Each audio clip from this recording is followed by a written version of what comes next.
आपका नाम क्या? शेर अली। शेर अली, वाह। तो शेर अली आप काम क्या करते हैं? बाजी कचरे का करता है। तो आपको दिल नहीं करता पढ़ो या कोई और बाजी काम से छुट्टी शाम को मिलती है, कहाँ काम।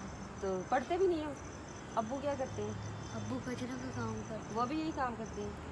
तो हाँ जी, तो मैं आज ये बच्चे एक दफ़ा मुझे मिले थे रास्ते में, तो मैं आप सबसे कहूँगी कि इन बच्चों के लिए आप लोग भी कुछ किया करें जो आपको बच्चे मिलते हैं, कि ये खुद पढ़ लिख जाएं और कोई अच्छा काम कर सकें। अब ये देखें, ये और एक वो बच्ची खड़ी हुई है और ये इसी तरह सारा दिन ये गलियों में मतलब कचरे उठाते और सारा दिन इसी तरह इनका गुजर जाता है। तो आप सबसे भी गुजारिश है कि आप लोग ज़रूर इन बच्चों की, अगर तो कोई मेरे ज़रिए इनकी कोई मदद करना चाहता है तो भी करे, ताकि ये पढ़े लिखें या फिर इनके घर के कुछ हालात बेहतर हो सकें। तो आप बताएं, इनमें से कितने पैसे आपको मिल जाते हैं?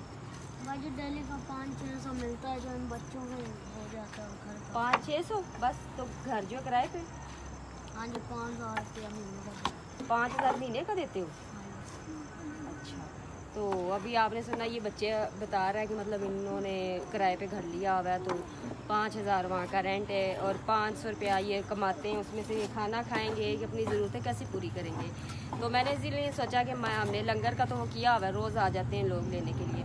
अब मैंने यही सोचा था कि मैं जा के लोगों को, मतलब बच्चे जिस तरह के होंगे उनको खाना खुद ही दे के आऊँगी। तो आप सब भी मेरे साथ रहिएगा और इसी तरह लोगों की मतलब आप भी मदद करें और मैं भी करूँगी। आप लोगों को ज़्यादा देर नहीं होती, 2 बच्चे हैं, मैंने इनको नहीं देना, आप भी आ मेरे बेटे। अगर किसी ने हेल्प की ना आपकी तो मैं आपको देने आऊँगी, देखना पैसे घर आप, ठीक है? चलो ठीक है, जाओ।